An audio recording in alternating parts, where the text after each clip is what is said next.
বিসমিল্লাহির রহমানির রহিম। আশা করি সবাই ভালো আছেন, আমিও ভালো আছি। আল্লাহ আল্লাহ আল্লাহ।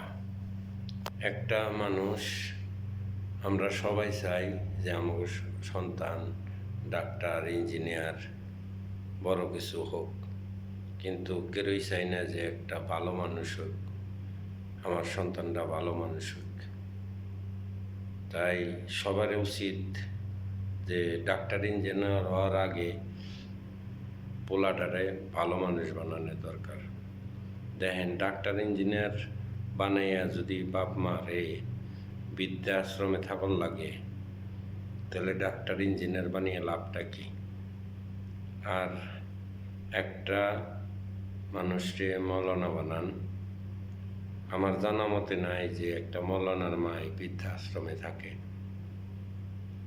আর একটা প্রবাসী অনেক কষ্ট করে, কিন্তু আমার জানা মতে নাই যে একটা প্রবাসীর মা বাবা বৃদ্ধাশ্রমে থাকে। এর জন্য প্রবাসী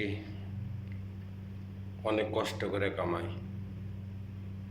কামিয়ে হয়তো তার ফ্যামিলি, তার বাপ মায়েরে ভালো কিছু খাওয়ানো দিতে পারে না, কারণ তার তো আর প্রবাসীর তো আর ওই কলমের খোঁচা নাই, কষ্ট করে কামায়। তাই প্রবাসী রে সাইলট, আমি নিজেও একজন প্রবাসী আছি আজ প্রায় 18-19 বছর ধরে। তাই আমি একটা কথা বলতে চাই সবাইকে, যে যেই যা বানান, আগে সন্তানটা ভালো হয় নাকি, ভালো মানুষ হয় নাকি, এটা দেখবেন। হেরে ডাক্তার ইঞ্জিনিয়ার বানান, এটা হলো আপনার ব্যাপার, কিন্তু সন্তানটা ভালো বানাবেন, তাহলে শেষকালে অন্তপক্ষে আপনাদের বৃদ্ধাশ্রমে যাইতে হবে না। চেষ্টা করবেন, চেষ্টা করার মালিক হলো আপনি, সফল করার মালিক হলো আল্লাহ। চেষ্টা করা লাগবো, তারপর সফল করবো আল্লাহ।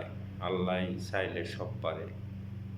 তো এই যে সঙ্গে আপনার একটা সন্তানের দরকার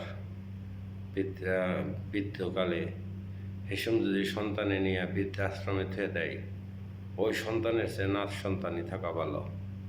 তাই আমার কথাগুলো যদি খারাপ লাগে আপনারা মাইন্ড করবেন না, কারণ অনেক দুঃখে এই কথাগুলো কই, দুঃখে কথাগুলো আসে।